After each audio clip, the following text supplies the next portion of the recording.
Zillow doesn't make it better for you to live in your house on a day-to-day basis. Zillow makes it easier to find and transact that house.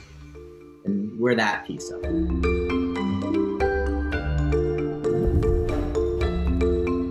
Welcome everyone to UpTech Report. This is our Applied Tech series. UpTech Report is sponsored by Terraleap. Learn how to leverage the power of video at terraleap.io. Today I am joined by my guest, Jonathan Wasserstrum, who's based in New York, co-founder and CEO of SquareFoot. Welcome, Jonathan. Good to have you on. Thanks for having me. Now, your core product is office space search technology, aiming to give transparency like Zillow has done for residential. Now, along with that, you're offering concierge service, having brokers in-house to help with actual transactions, along with technology to make the whole process easier and simpler. Now, for those out there, maybe you're trying to find office space, whether it's 2 desks and a co-working or all up to 300 people, 50,000 square feet, this might be a platform you want to check out. Though this is unique times because of the pandemic, and that's where I'd love to hone in first, Jonathan, of what was the problem you initially saw and set out to solve with SquareFoot, and now how has that changed and changing, and we'll go into then the future of office space. But let's start, what was the core problem you initially saw? Yeah, and it's even easier because the core problem, the initial problem is still the same problem, which is companies need space and we want to help them, right? And that search, that journey always starts with wanting to actually see what's available. The same way when you look for a house or an apartment, you're on Zillow. So that's how we start. We bring transparency to the market with SquareFoot.com. And everybody needs help with a transaction. So we have to have a bunch of brokers.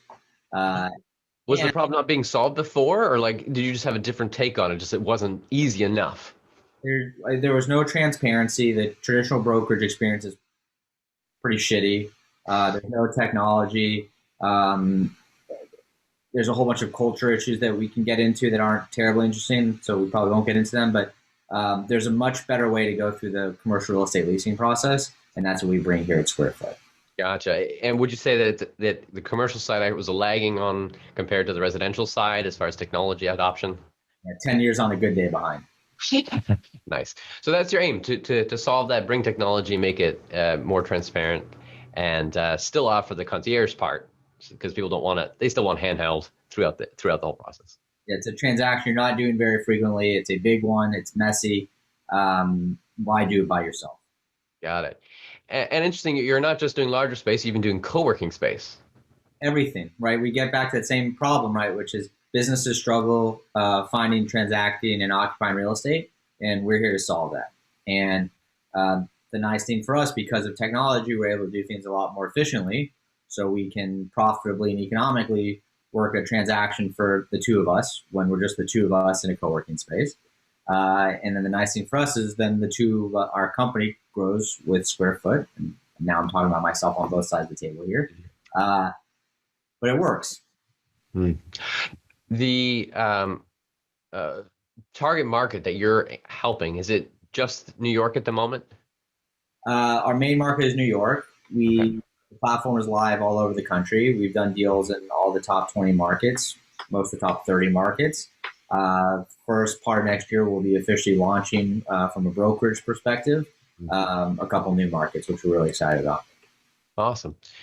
Now, transitioning to the second part of the conversation, where a lot of people's minds are of what is the new type of mindset when it comes to office space, both small, mid, and enterprise. We'll start off with what you have heard and seen, and we can dig into what does that look like. We've heard and seen everything, especially if you look at Twitter. Look, I don't think the past and the future look too terribly different. They look different, but it's not like there was not this tidal wave of change that's washed over us. I don't think that the average person wants to work from home. I think the average person wants to work in an office. I don't necessarily think the average person wants to work in the office every day. And that's before we even talk about like how longer commutes and all this other stuff.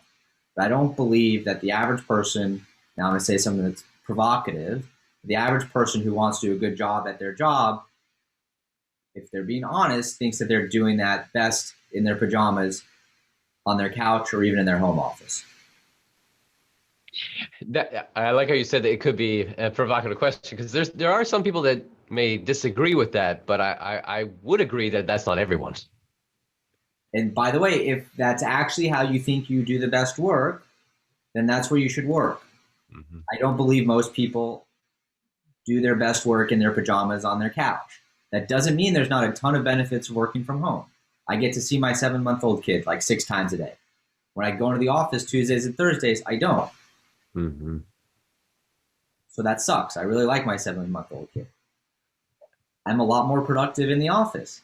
So there's trade-offs. And the thing that pisses me off about this whole conversation, not the one you and I are having, but the conversation that we are having, which is that there is no perfect solution and both have trade-offs.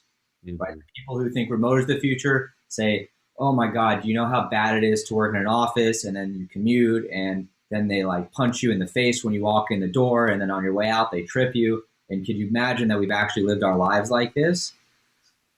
Some people like going to the office. Some people don't have, it's a pretty first world thing to say too, which is like, not everybody can like have a comfortable place to work from their home or their apartment.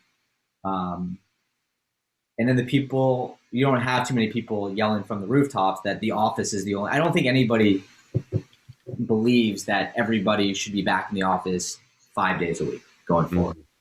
That leads us nicely into this next part. I mean, I've been speaking to, on as far as the tech side companies throughout this year, through UpTech, and I've been kind of sneaking in that question every once in a while. So what's your plan? What does next year look like? Everyone coming back? What is it?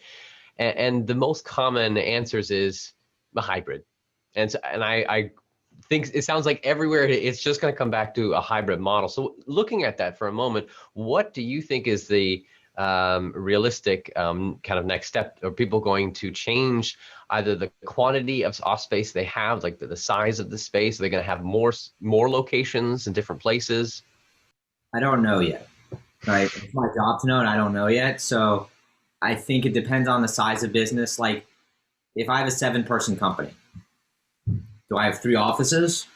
I don't think so. Okay. If you have a 17-person company, do you have 2 offices? Probably not. At 70, also probably. If you have like, so we're a 70. We were pre-COVID a 70-person company, and we actually were remote in the sense that not everybody was in New York. We had an office in Belfast. We worked out of an office in Belfast. So we believe that talent is everywhere, not just in New York. By the way, we had a woman who was working with us here in New York, and she wanted to move to Seattle for personal reasons. And she still worked with SquareFoot when she lived in Seattle. So we've been doing the remote thing or hybrid or flex. I mean, everybody makes up words as they go forever. Now, where we just had one person in Seattle, and that person was a designer, and she actually liked working from home. She worked from home. Otherwise, we'd have gotten her one desk at a WeWork. In Belfast, they wanted to be in an office, so there's an office. It remains to be seen. But then, if I'm IBM, right, and I have no idea. Like, if you're a big financial services company in New York, do you now have 5 offices in like different parts of the city to cut down on commute time? I don't think so. Mm-hmm. I think you just have people come in 3 days a week instead of 5 days a week.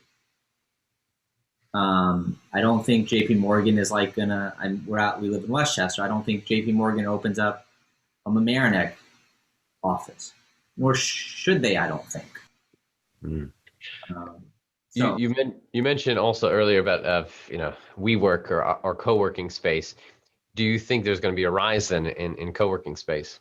yeah, absolutely. Yeah. Look, I think that there's no better time looking forward for co-working. And co-working is also one of these, like, everybody uses a different definition. I think the rise of flexible space is enormous and will continue. Flexible space can mean what some of your listeners have in their mind's eye, which is there's a whole bunch of people in an open office, don't work at the same company, and there's dogs and kegs and stuff.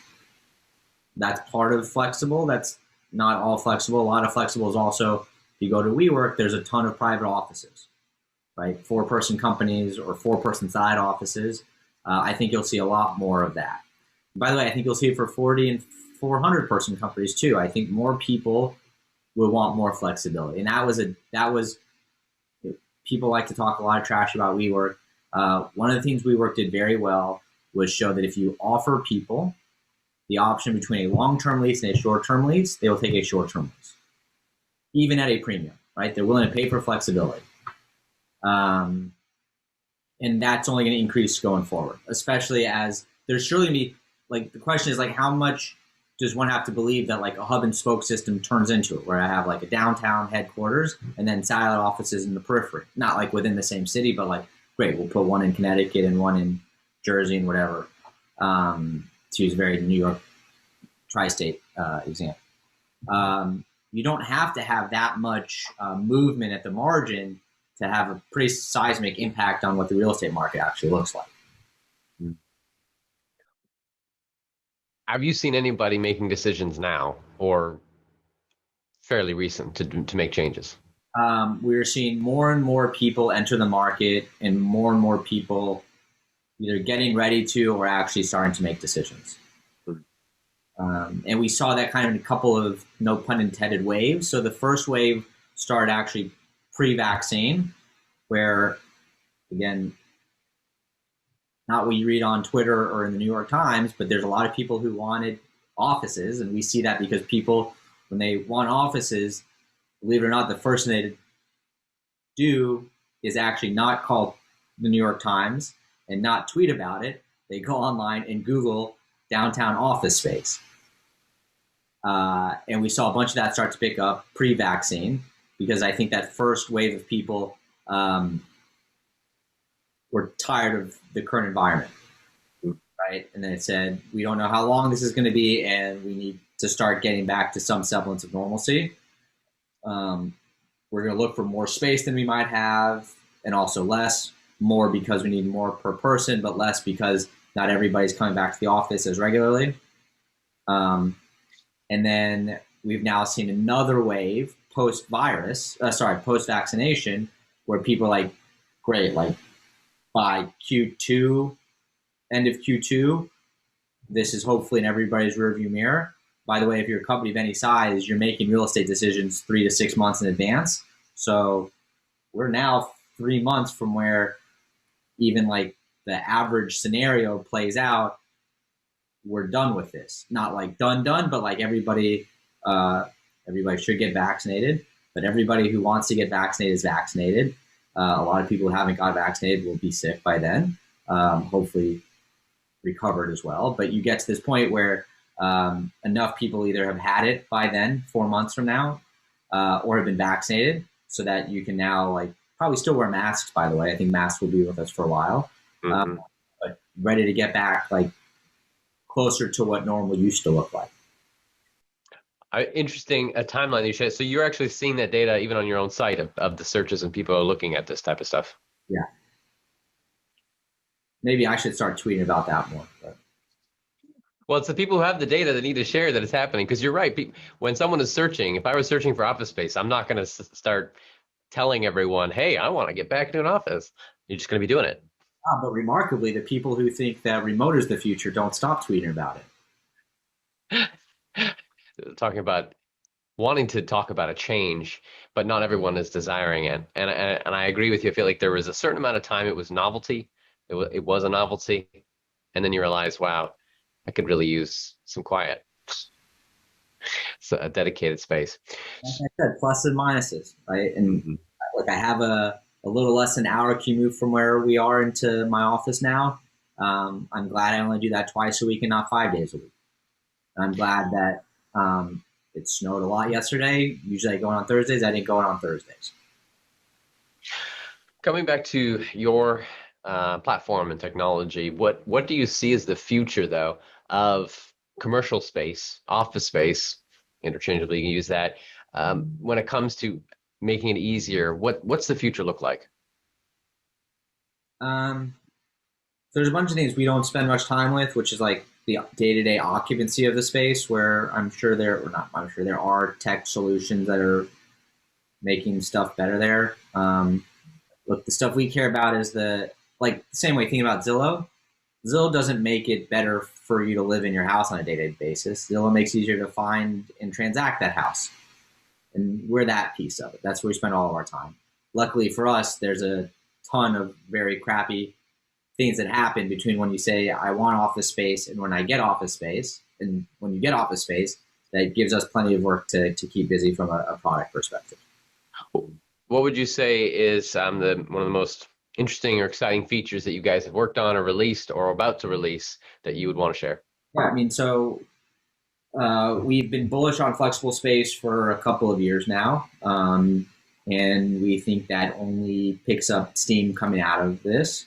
We have a product called Flex by SquareFoot. We have a platform called Pivot Desk, both of which enable more flexible lease solutions for our clients.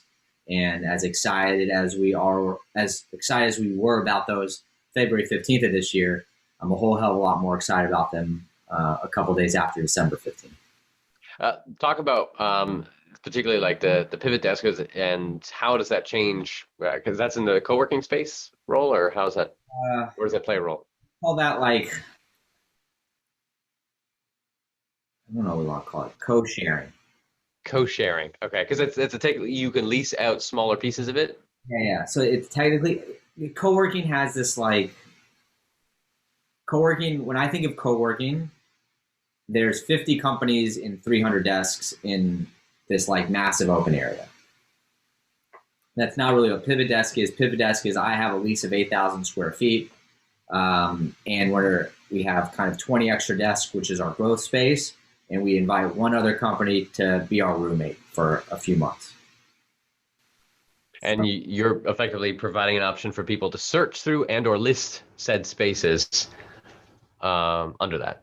Yeah, Pivot Desk is both the supply side and the demand side. It's the marketplace, right? So just like Airbnb is both the people who want to rent a house for a weekend and the people who have a house to rent for a weekend.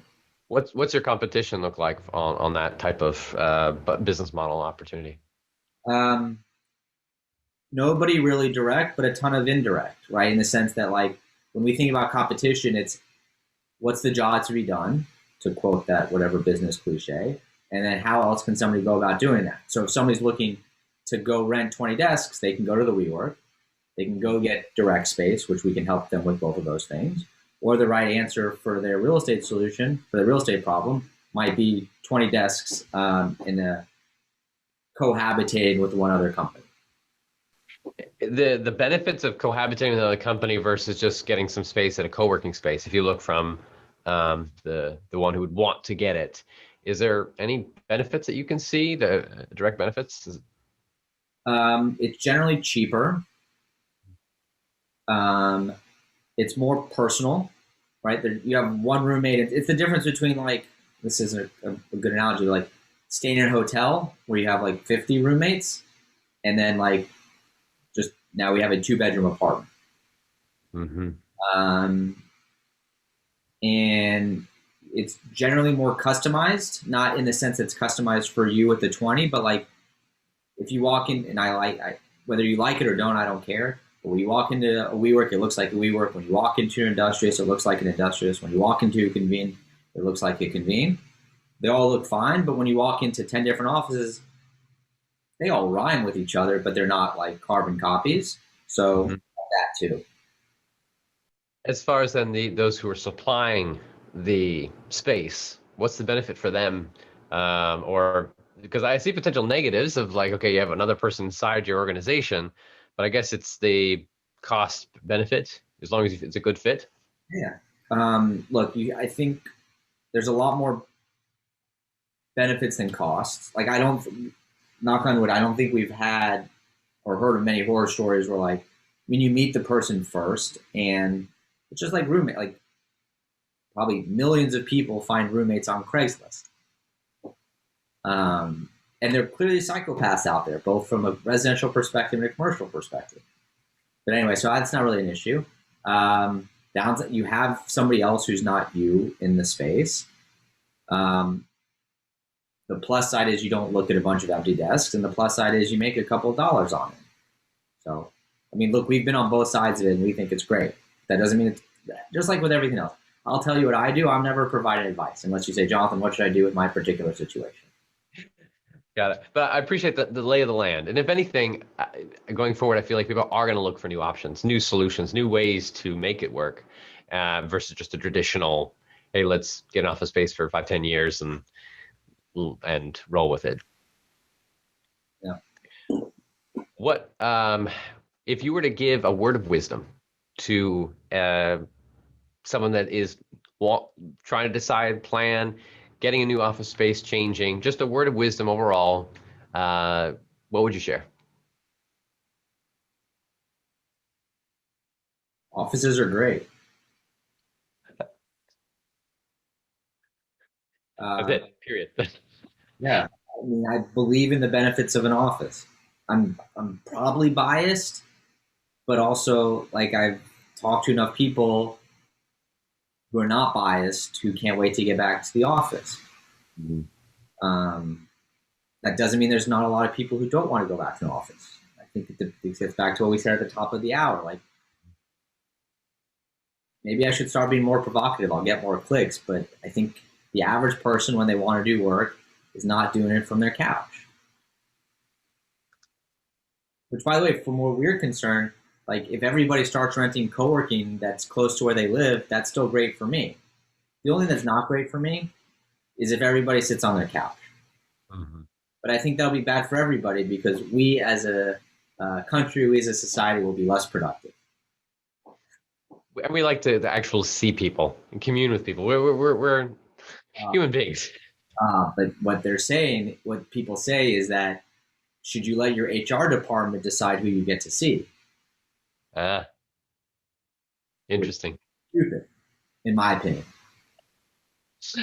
Well, I love you're very point blank, Jonathan, just how your delivery and not extremely verbose in your answers, but you say it how you see it, and I appreciate the perspective. For those that want to check more, you can go to SquareFoot.com. Is that correct? Yeah, and pivotdesk.com. Pivotdesk.com, and then they can just jump right in. What's a good first step that they can take, and what can they expect when they get there? Following the instructions. It's easy. Following the instructions. Should be pretty straightforward.